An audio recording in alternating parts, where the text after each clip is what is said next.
Zondacrypto CEO flees to Israel as Polish crisis tops $100 million. The Zondacrypto chief executive has reportedly left Poland for Israel, while Polish prosecutors expand an investigation that is now described as a 100-plus crisis.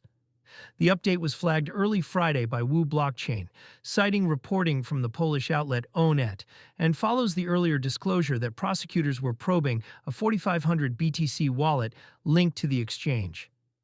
The new detail, the executive's confirmed destination, turns a whereabouts unclear story into something closer to a fugitive question. As of April 25, 2026, Zondacrypto has not issued a public response addressing the report. What changed since the first wallet probe?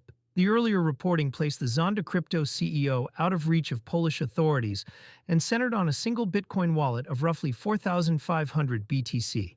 That figure alone, at current prices near 70 cents $7,500 per coin, sits at about 349 nalots in nominal exposure if those coins are linked to client funds, well above the 100 million number now being attached to the broader case.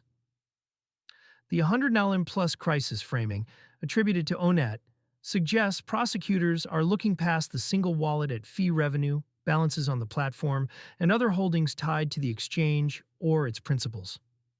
That widening matters because it shifts the inquiry from a discrete custody question into something that resembles the early phase of a wider exchange wind-down.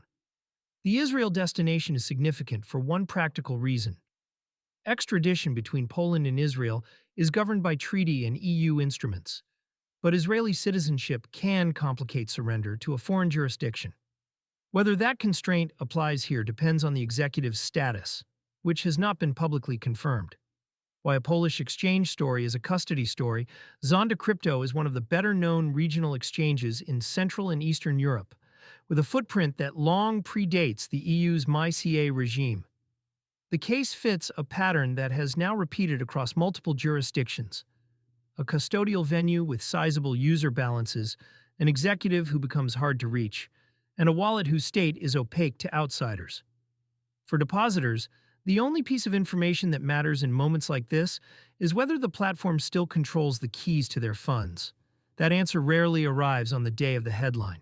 It arrives months later, in a court filing or trustee report, and the gap between the two is where most realized losses occur. This is the recurring argument for self-custody options and for cards that spend directly from a user-controlled wallet rather than an exchange omnibus account. The trade-off is real. Self-custody requires more operational care from the user, but the failure mode is bounded by personal OPSEC rather than by a foreign prosecutor's timeline. The 4,500 BTC question, the 4,500 BTC wallet, sits at the center of the investigation, and it is also the most concrete fact in the public record so far. A few things to note about why prosecutors care about it. A wallet of that size is not consistent with a personal trading account. It is consistent with operational reserves, a hot or cold wallet for client deposits, or an inter-exchange settlement balance. On-chain analysts can see when funds move out of a watched address, even if they cannot always identify the destination. That makes capital flight harder to disguise than in a fiat-only failure. If the coins originated from client deposits and were later commingled with corporate balances, the legal posture shifts from a recovery question to a misappropriation question.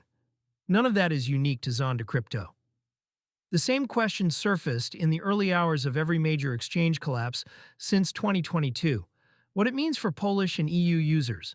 For users with active balances on Zondacrypto, the rational move is to assume withdrawal access can be paused or restricted at any point and to plan accordingly. That guidance applies regardless of whether the platform itself has done anything wrong, since prosecutorial action against an executive can trigger banking and operational disruptions that pass through to depositors.